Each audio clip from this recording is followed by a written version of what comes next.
Hi friends, இன்றைக்கி நம்ம ions கிச்சனில் பார்க்க போகிறது உளுந்து சட்னி எப்படி செய்கிறதுன்னு பார்க்கலாம் வாங்க.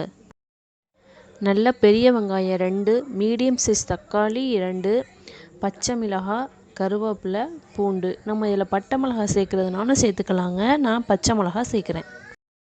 இதில் எக்ஸ்ட்ரா நீங்கள் மல்லி இலை புதினா சேர்க்குறதுனா நீங்கள் எக்ஸ்ட்ரா சேர்த்துக்கலாங்க. நாங்கள் இதில் சேர்க்கலை. தேங்காய் பாதி எடுத்து கட் பண்ணி வச்சுருக்கேன். நம்மளுக்கு சட்னிக்கு தேவையான அளவு உளுந்து எடுத்து வச்சுருக்கேன். ஒரு பாத்திரத்தில் 2 டேபிள் ஸ்பூன் எண்ணெய் விட்டுருக்கேன். அதில் எண்ணெய் ஹீட் ஆனதும் நம்ம இப்போ எடுத்து வச்சுருக்க உளுந்தை போட்டு நல்லா வதக்குவோம். இந்த மாதிரி உளுந்து பொன்னிறமாக வந்ததுக்கப்புறம் கருவேப்பிலை, பச்சை மிளகாய், பூண்டு இதெல்லாம் நம்ம போட்டுடலாம். போன வீடியோவில் ஒரு உளுந்து சட்னி எடுத்து போட்டிருக்கோம்.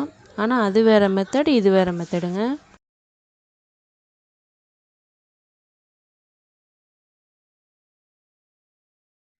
தக்காளி வெங்காயத்தையும் நம்ம அதோட ஆட் பண்ணிடலாம்.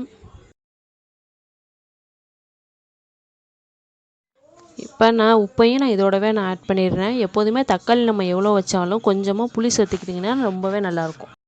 வெங்காயம் தக்காளியெல்லாம் நல்லா வதங்கினதுக்கப்புறம் நம்ம இறக்க போகிற ஸ்டேஜ் இருக்குது பார்த்தீங்களா, அப்போ நம்ம தேங்காவை போட்டு சும்மா கொஞ்சம் நேரம் வதக்கி நம்ம இறக்கிடலாம். வெங்காயம் தக்காளிலாம் நல்லாவே ஆறிடுச்சு. இப்போ நம்ம ஜாரில் போட்டு நல்லா பேஸ்ட் பண்ணிடலாம். நம்மளோட உளுந்து சட்னி ரெடி. மறந்துடாமல் அயன்ஸ் கிச்சனை சப்ஸ்கிரைப் பண்ணுங்கள், பெல் பட்டனை ப்ரெஸ் பண்ணுங்கள். உங்கள் கமெண்ட்டை கண்டிப்பாக சொல்லுங்கள்.